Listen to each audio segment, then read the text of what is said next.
Okay, let's dive right into this explainer. Today, we're looking at a new theoretical physics paper that is proposing a genuinely radical shift in how we understand our entire universe. Think about this for a second. What if dark matter isn't just some arbitrary number we plug into our cosmic models to make the math work? What if instead, it's a naturally derived consequence of microscopic topology? Well, we are going to explore a framework known as the compact charge 8 branch, which attempts to answer exactly that question. You know, in our standard model of the universe, lambda CDM, the math works beautifully for explaining things like the cosmic microwave background and galaxy formation. But there is a glaring shortcut. We literally just guess the dark matter abundance based on empirical observations. We look out at the universe, see how much invisible mass absolutely must be there to make gravity work, and then just insert that number into our equations as a density parameter. We don't actually derive that number from any microscopic fundamental structure. So, here is our roadmap for tracking down how this new framework attempts to solve the mystery. We'll quickly hit 1. The dark matter origin problem, 2. From input to output, 3. The two-ledger dark sector, and finally, 4. Testing the topological framework. Let's get into it. Starting with part 1, the dark matter origin problem. The author of our source paper argues a pretty compelling point. The cold dark matter abundance shouldn't just be an input variable. It really should be an origin problem that we can mathematically solve. Looking at this side-by-side comparison, the difference is like night and day. On the left, you've got standard cosmology, which just phenomenologically inputs the density parameter omega CDM as a best guess. But on the right, we have the proposed compact charge 8 branch. In this new framework, the abundance isn't a guess at all. It is an actual mathematical output derived from very specific topological rules, like compact monodromy and closed packet relic spectrums. It's a complete shift from just fitting the data to actually deriving it from scratch.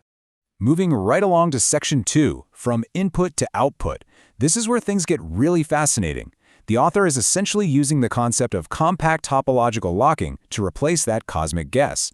We're shifting away from looking for a physical particle and instead looking for a structural feature of space-time itself.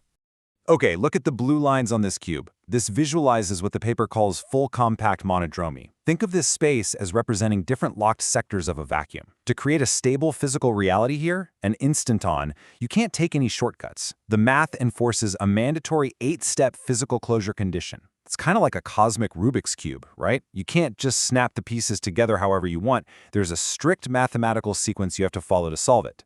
This closed path mathematically generates stable topological packets. And because it strictly requires exactly 8 steps to close the loop, it naturally sets a very specific mass and scale for whatever these packets actually are. And here is where it gets wild. This 8-step mechanism yields a highly specific equation for the dark matter abundance. When you combine the mass scale generated by that cube with the rarity of these topological seeds forming in the early universe, the framework gives you an output. The abundance roughly equals 0.12 times a factor called d topo. Notice anything about that 0.12 number?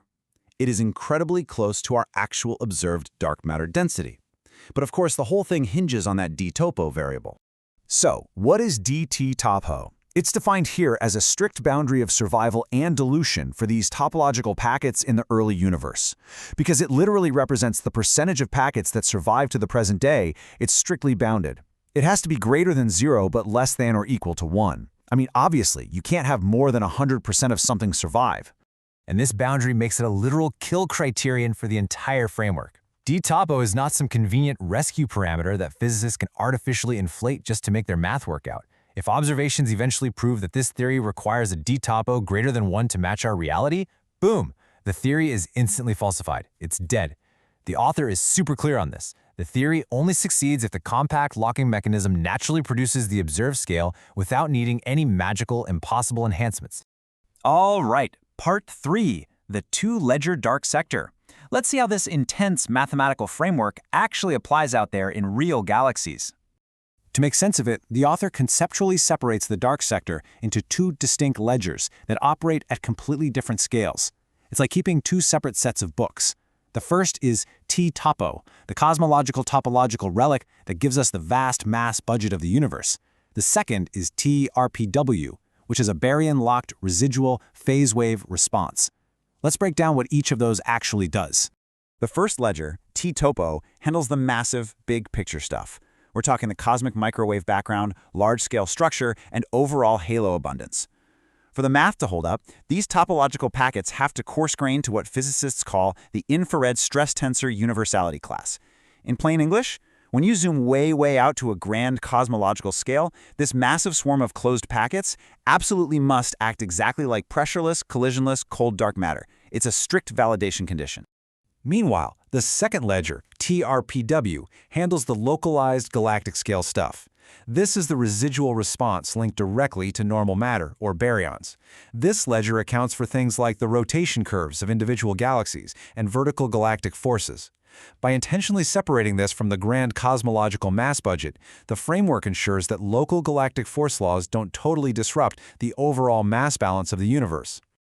Finally, Section 4, testing the topological framework. Because let's be real, a theory is only as good as its tests. So, how does this strictly impartial framework actually hold up to empirical audits against real-world astronomical data? Well, the author put the residual dynamics channel to the test. In a highly specific comparison using what's called the version 30.4 concentration mass prior NFW layer, which is basically a strict statistical model used to map galaxy clusters, this mechanism absolutely crushed it. It actually outperformed the standard dark matter model. Out of 171 galaxies tested, the topological framework gave a better fit for 134 of them. That is a 78.36% success rate in this specific analytic layer. Not bad at all. But hold your horses, because the framework enforces incredible impartiality here by setting up a strict hierarchy of validation gates. Gates A and B establish the mathematical origin. Gate C is that dynamics layer, where we just saw the 78% success rate. But look down at Gate E, JWST morphology. The author explicitly states that under current protocols, areas involving the James Webb Space Telescope's high redshift data are strictly diagnostic only for now. The matched control validation is stopped right there. This is a brilliant demonstration of scientific discipline, making it crystal clear that this is still a conditional theory needing more testing, not a completely finished replacement for standard cosmology. So where does that leave us? We're left pondering a truly profound shift in how we view the universe. If this conditional framework passes its future gates, are we witnessing the end of the decades-long search for physical dark matter particles? Could the missing mass of our universe literally just be a mathematical, topological structure woven right into the fabric of space-time itself? It's an absolute mind-bending paradigm shift, and one that just might change physics forever.